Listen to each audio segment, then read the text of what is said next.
What's going on, everyone? So yesterday we saw the Phoenix Suns pull off a very interesting trade, clearly gearing up to try to acquire a Jimmy Butler or some type of significant piece. They traded an unprotected first in 2031 for 3 firsts from the Utah Jazz. I mean, this was a deal that made sense for both sides. Utah consolidates some picks into a pick that's probably potentially could be the number one pick then. Phoenix has like zero future. They are as all in as it gets right now. And so Phoenix is probably going to be abysmal at that point. And so, again, could end up being the first round pick, number one pick in that draft.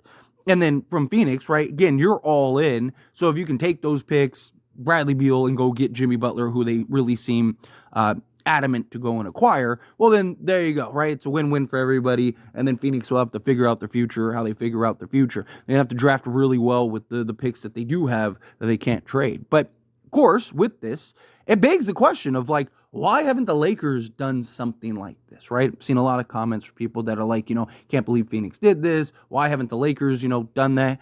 I mean, a couple ways you can look at it. One, that Rob Pelinka just didn't think of this. We haven't really seen many moves like this, so it's not like a common thing where it's like, now the NBA is a copycat league.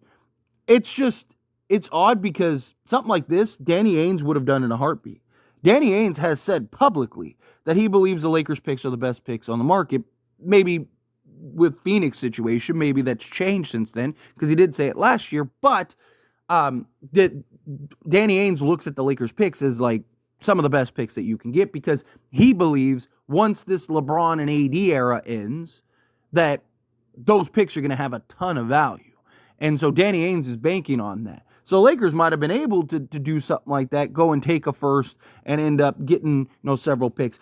Keep an eye out as we progress, because again, this is a copycat league, not so much just for the Lakers, but just like teams, period.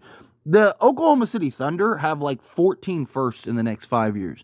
They're going to have to either make a big splash trade or they're going to have to do something similar and consolidate picks. So don't be shocked if a team like the Lakers or some of these other teams end up kind of trying to do something similar with like OKC and just being like, hey, you have all these picks. Let's try to work something out. Another team like I could see is maybe like the Spurs. The Spurs got like a bunch of picks and stuff too. So maybe that's still on the table for a team. Maybe if there's not like a significant move where the Lakers trade any of their first, maybe they look to do that in the offseason or, around the trade deadline or something, and just like, hey, let's get some more picks to go into next season. Maybe even get a pick in this year's draft, right? There's options there. There's flexibility there for Rob Pelinka and the Lakers. But, right off the bat, there's probably something that just wasn't even a thought, for being honest, right? Like, again, how many teams are looking to do something like this? The Phoenix Suns are in a position to where they have to get creative, right? Desperate times call for desperate measures type thing. And then also, they desperately want Jimmy Butler, right? Where the Lakers, it's like, who are you trading first for anyway? So yeah, you could go and do a trade and consolidate or a consolidation trade with another team and then get 3 firsts. But again, what are you going to do with those? What's your plan with those?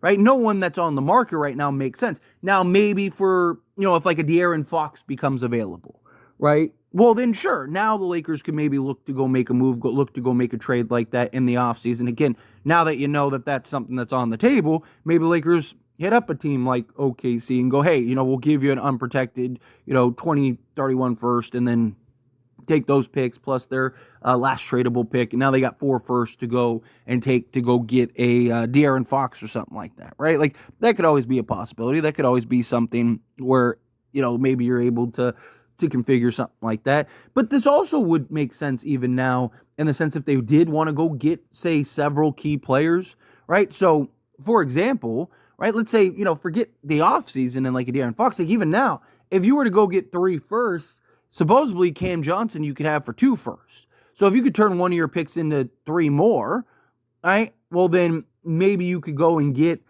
like I said, a Cam Johnson and take 2 of those picks, and then you still have 2 firsts to maybe go make some other moves or carry those into the offseason. Right? Adding a Cam Johnson, this team could completely change this team. Austin Reeves, Dorian Finney-Smith, Cam Johnson, LeBron James, and Anthony Davis could really do some wonders for this team and really kind of change the landscape of this team. But, even then, like, you look at just even several pieces, right? Like maybe you could now go get several high tier guys, right? Now, again, like I said, it doesn't make sense to do something like that if there's not really a move on the table. Like even then, right? Like if, for example, OKC, I still believe is probably going to end up with Cam Johnson. Would OKC be willing to consolidate picks like that with the Lakers if they knew that the Lakers were going to go and try to get a piece that they're going to try to get, right? That's something that would probably happen after. So then I kind of default to, okay, well then what would be the point again? Also, it's a real possibility it's the Lakers. And teams aren't really doing that for the Lakers. Like how many teams, like, because again, Utah knew, okay, Phoenix is trying to do this now, right? Like they're trying to go get a significant piece now, right? They're probably still not going to win even if they get Jimmy Butler, right? It's very different when it's the Lakers because now it's like, okay, well, Lakers might get the piece. They might win now, right? You get the right player or two, all of a sudden Lakers could be in the thick of it. They could win now. And Phoenix isn't as big of a free agent destination as the Lakers, right? So again, a 2031 first from Phoenix is probably going to have a ton of value. One from the Lakers might not at that point because even when LeBron leaves, chances are the Lakers are probably going to get another star sooner rather than later, right? What was it? It was like 2 years after Kobe retired that we went and got LeBron James. I mean, the Lakers are still the Lakers, right? Like chances are they're going to get somebody, even if it's like a Trae Young or something like that. So teams might also look at it as like, yeah, we could make a move like that. We could kind of put ourselves in position to do something like that with the Lakers, but the Lakers pick's probably not going to be as good, right, as like a Phoenix pick.